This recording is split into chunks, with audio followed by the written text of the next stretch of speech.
ஓய்! இன்னைக்கு மார்னிங் எழும்புறதுக்கு 9:30 ஆச்சு.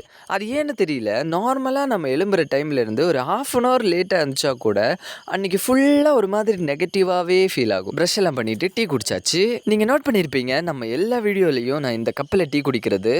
அது ரீசன் என்னன்னா, எனக்கு இந்த கப் ரொம்ப பிடிக்கும். அதனால தான். அப்புறம் கொஞ்ச நேரம் குழந்தைங்க கூட விளையாண்டுட்டு பிரேக்ஃபாஸ்ட் சாப்பிட்டாச்சு. இன்னைக்கு பிரேக்ஃபாஸ்ட் சப்பாத்தியும், உள்ளிக்கறியும். அப்புறம் கொஞ்ச நேரம் காத்து வாங்குறதுக்கு மொட்டை மாடிக்கு வந்து நின்னேன். அப்ப நம்ம அண்ணி செதில் எடுக்க போலாம் வான்னு கூப்பிட்டாங்க. நானும் ஒரு பிக்காஸ் எடுத்துட்டு தோட்டத்துக்கு கிளம்பியாச்சு. இது நம்ம டெய்லி செதில் எடுக்கிற இடம் தான். ஸோ இந்த செதில் எதுக்கு எடுக்கிறோம்னா, உங்களுக்கு புரியிற பாஷையில் சொல்லணும்னா கரப்பான் எதுக்கு எடுக்கணும்னா நம்ம கோழிங்களுக்கு கொடுக்கறதுக்கு தான். ஒரு வெட்டிலேயே கரப்பான் எடுக்கலான்னு பார்த்தா கை காலி ஆயிடுச்சு. ஃபைனலாக கஷ்டப்பட்டு நிறைய செதில் எடுத்தாச்சு. எங்கள் வீட்டு கோழிங்களுக்கு செதில் பிரேக்ஃபாஸ்ட்னா ரொம்ப பிடிக்கும். ஸோ அதை அப்படியே கொண்டு போய் கோழிங்களுக்கு போட்டாச்சு. இவ்வளோ சீரியஸாக சாப்பிட்றாங்க பார்த்தீங்களா? ஸோ நம்ம டிஸ்டர்ப் பண்ண வேணாம், நம்ம மூடிட்டு போவோம். அப்புறம் போர் அடிக்குதுன்னு சமந்தாவை வரைய ட்ரை பண்ணேன். ஆனால் ஃபைனல் ரிசல்ட் ஏதோ இங்கிலீஷ்கார பேய் மாதிரி வந்துச்சு.